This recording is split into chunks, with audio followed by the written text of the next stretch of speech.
Hello students, good morning.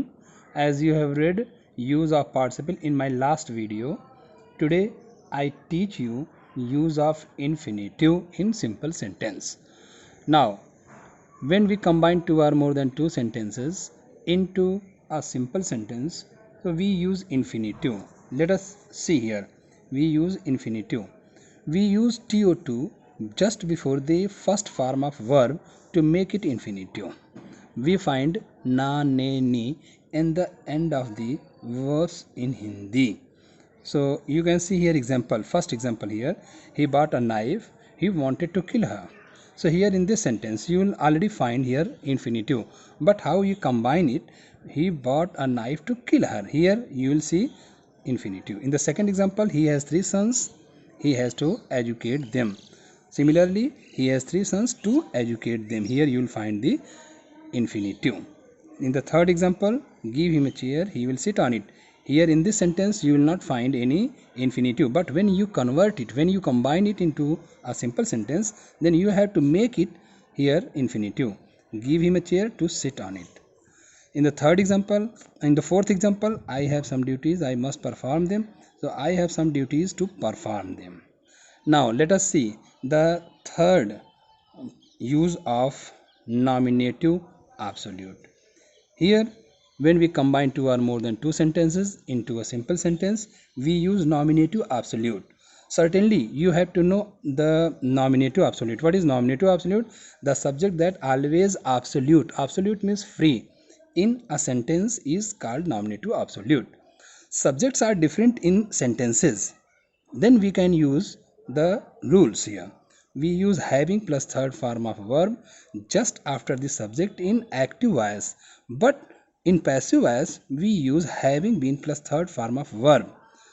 In it, if a sentence is in B form, we use being just after the subject. So see the example here. In the first example you will find the sun set, the stars came up in the sky.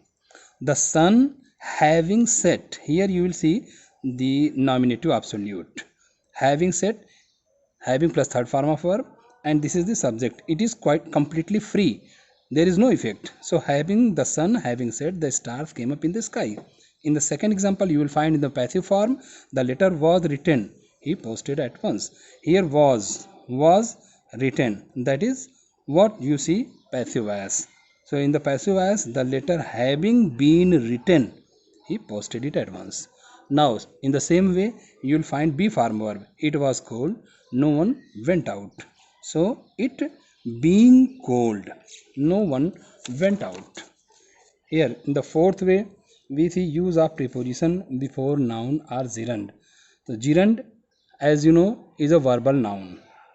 Preposition and noun is a parts of speech, but gerund is a verbal noun. When we add ing in the end of verb, it is gerund. It gives the sense of na, ne, ni in Hindi. So see the example how we are going to combine two or more than two sentences into a simple sentence. The first example here is he was poor, he was happy. So in spite of being poor, he was happy. In spite of is here preposition, and being is gerund. This is gerund, or here in spite of is preposition. So it is used just before a gerund. That is why here in spite of being poor, he was happy. In the second example you see similar example, he gave me advice, he also helped me. Besides giving me advice, he helped me.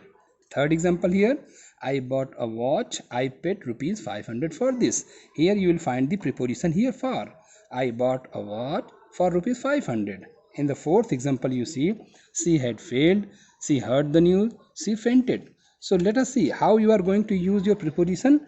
On hearing the news of her failure, she fainted. Let us see the next fifth use of noun or phrase in apposition. See here, noun or phrase in apposition. Apposition means side by side. When we are combined two or more than two sentences into a simple sentence, we use noun or phrase in a sentence by the side of another noun of a sentence. we put the noun or phrase between two commas. So you can see the example here based on it. Shakespeare was a great dramatist. He died in 1616. So here Shakespeare, then you will put here comma. A great dramatist, that is a phrase. A great dramatist is a phrase, died in 1616. So you see here phrase is in between two commas. Shakespeare, a great dramatist, died in 1616. In the second example, Mr. Rahul is a teacher. He is a very gentle.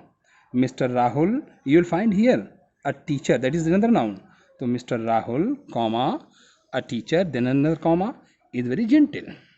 In the third example, Dr. Radha Krishnan was the president of our country. He was a teacher and philosopher. So see how it defined.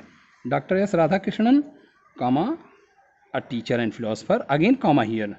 You have to put two commas, and was the president of our country. So in the fourth example, Rana Pratap was the king of Mewar. He was a brave warrior. So let us see Rana Pratap, comma, a brave warrior, comma, was the king of Mewar. Thank you.